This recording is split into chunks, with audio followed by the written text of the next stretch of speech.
Hello, welcome back. Today we're talking about phrasal verbs in a different way. Of course, it's English with Patricia. Don't expect anything traditional here on this channel.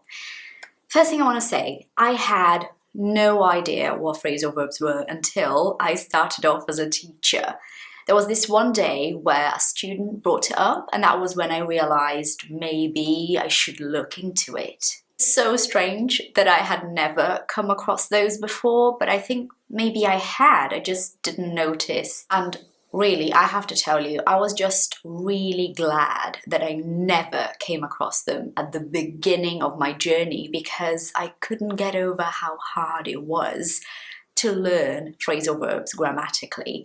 And by that point, I had just run out of energy and decided to call the whole thing off and be like, do you know what? I'm just going to stop reading about phrasal verbs because it's so complex when you start reading about them.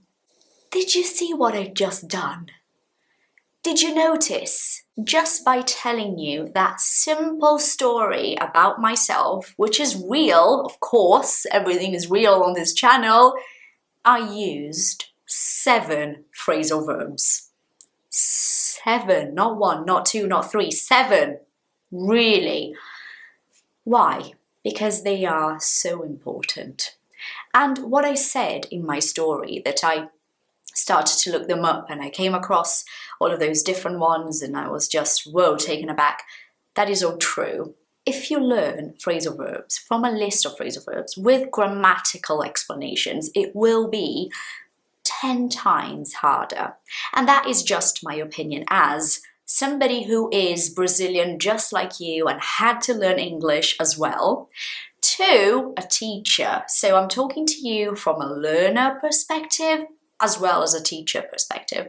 And what I can tell you is that when you start to pay attention to how people speak and you notice the phrasal verbs, slowly you can bring them into your life and you can start using them as well. So when I said in my story, I never heard about phrasal verbs until I started off as a teacher. Start off is a phrasal verb. I could have just said until I became a teacher, because when you start something off, that is the beginning of something, when you start doing it. And then I said that I had never come across them before. When you come across something, you see it for the first time. So you live in a city and you know practically all of the restaurants in your neighborhood, until one day you're driving and you see a new one and you go, wow, never come across that one before. I've never seen that particular restaurant before. Before I mentioned about come across, I said that a student brought it up. When you bring something up, you start talking about it for the first time. So I was talking to my student and my student said, Patricia, can you help me with phrasal verbs? And I'm like, whoa, what? So he brought it up. He mentioned phrasal verbs. And then I realized I had to look into it. When you look into something, you investigate. You want to find out more. And then I was freaking out. I couldn't get over how difficult they were. When you can't get over something, you cannot forget and be okay with it. You just keep on thinking about it and you're like, my God, this is really hard.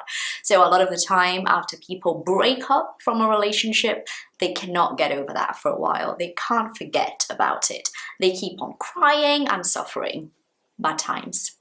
And then I mentioned that by that time I had run out of energy. So when you run out of energy, you had a lot of energy and then suddenly actually no more. It's all gone.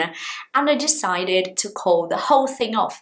When you call it off, you're no longer doing it. So a lot of the time to call something off is the same as to cancel. So I used it here because I was referring to my phrasal verb research as like a thing, like a big project, which is why I said I called it off. So cancel the project, no more of this.